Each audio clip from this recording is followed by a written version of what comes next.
বাংলাদেশে অস্থির পরিস্থিতি। তার মধ্যে এবার ভারত সীমান্তে বর্ডার গার্ড বাংলাদেশের হাতে গ্রেপ্তার হয়েছেন সুপ্রিম কোর্টের আপিল বিভাগের অবসরপ্রাপ্ত বিচারপতি AHM শামসুদ্দিন চৌধুরী মানিক। তিনি অবৈধভাবে ভারতে যাওয়ার সময় গ্রেপ্তার হয়েছেন বলে জানিয়েছেন বিজিবি। বাংলাদেশের সরকার বদলের পরেই প্রাক্তন প্রধানমন্ত্রী শেখ হাসিনার ঘনিষ্ঠ এবং তার দলের নেতাকর্মীদের ধরপাকড় শুরু হয়েছে। ইতিমধ্যে আওয়ামী লীগের বেশ কয়েকজন নেতা এবং প্রাক্তন বেশ কয়েকজন মন্ত্রীকে গ্রেপ্তার করেছে বাংলাদেশ সরকার। আর এবার ভারত ছেড়ে পালানোর সময় আটক হলেন বাংলাদেশের সুপ্রিম কোর্টের প্রাক্তন বিচারপতি।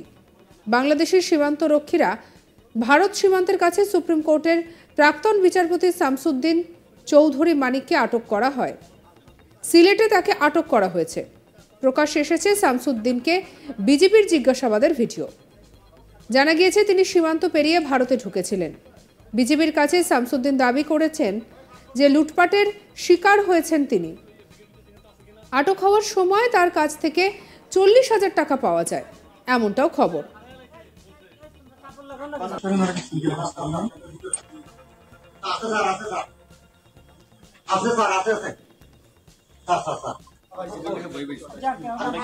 বিচারপতি শামসুদ্দিন চৌধুরী মানিক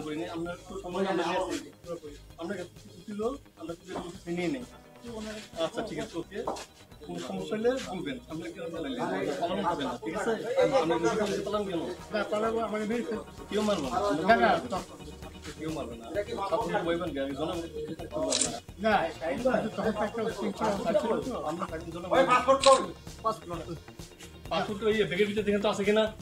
সরকারি চাকরিতে কোটা নিয়ে সহিংস বিক্ষোভের মধ্যে দিয়ে হাসিনা সরকারের পরিবর্তন হয়। তিনি 5ই আগস্ট ভারতে পালিয়ে যান।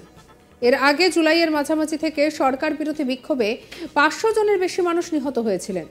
গত 8ই আগস্ট অন্তর্বর্তী সরকারের প্রধান উপদেষ্টা হিসেবে শপথ নেন নোবেলজয়ী অর্থনীতিবিদ মোহাম্মদ ইউনুস। তারপর থেকেই হাসিনা ঘনিষ্ঠ মানুষদের গ্রেপ্তার শুরু হয়েছে। বাংলাদেশ সেনাবাহিনী এর আগে বলেছে যে হাসিনার আওয়ামী লীগের কয়েকশো নেতা এবং অন্যদের জীবন ঝুঁকিতে থাকায় তাদের সেনা ছাউনিতে আশ্রয় দেওয়া হয়েছে। প্রাক্তন আইনমন্ত্রী আনিসুল হক এবং প্রাক্তন উপদেষ্টা সালমান এফ রহমানকে ঢাকা থেকে গ্রেপ্তার করা হয়েছে।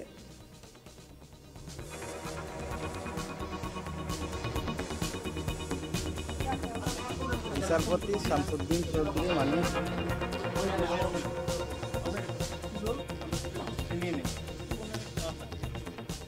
বাংলাদেশে অস্থির পরিস্থিতি। আর তার মধ্যে এবারে ভারত সীমান্তে বর্ডার গার্ড বাংলাদেশের হাতে গ্রেপ্তার হয়েছেন সুপ্রিম কোর্টের আপিল বিভাগের অবসরপ্রাপ্ত বিচারপতি AHM শামসুদ্দিন চৌধুরী মানিক। তিনি অবৈধভাবে ভারতে যাওয়ার সময় গ্রেপ্তার হয়েছেন বলে জানিয়েছেন বিজিবি।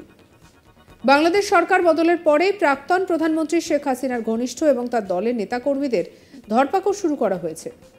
ইতিমধ্যে আওয়ামী লীগের বেশ কয়েকজন নেতা এবং প্রাক্তন বেশ কয়েকজন মন্ত্রীকে গ্রেপ্তার করেছে বাংলাদেশ সরকার। আর এবার ভারত ছেড়ে পালানোর সময় আটক হলেন বাংলাদেশের সুপ্রিম কোর্টের প্রাক্তন বিচারপতি।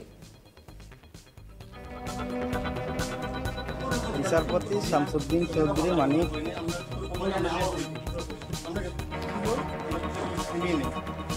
আচ্ছা ঠিক আছে, ওকে, কোনো সমস্যা হলে বলবেন। আমরা কি পালানো হবে না, ঠিক আছে? কেউ মারবো না, কেউ মারবে না। বইবেন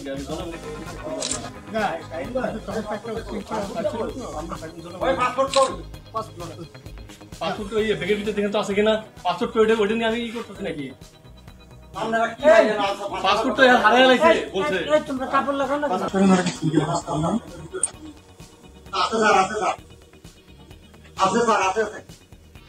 বাংলাদেশের সীমান্ত রক্ষীরা ভারত সীমান্তের কাছে সুপ্রিম কোর্টের প্রাক্তন বিচারপতি শামসুদ্দিন চৌধুরী মানিককে আটক করা হয়।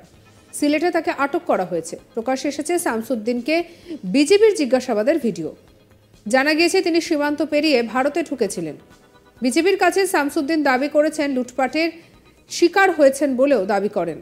আটক হওয়ার সময় তার কাছ থেকে 40,000 টাকা পাওয়া যায়। সরকারি চাকরিতে কোটা নিয়ে সহিংস বিক্ষোভের মধ্যে দিয়ে হাসিনা সরকারের পরিবর্তন হয়।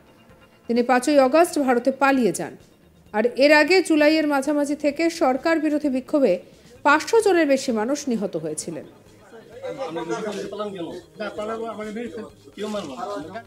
অন্যান্য খবরের জন্য সাবস্ক্রাইব করুন আজ তাক বাংলাকে।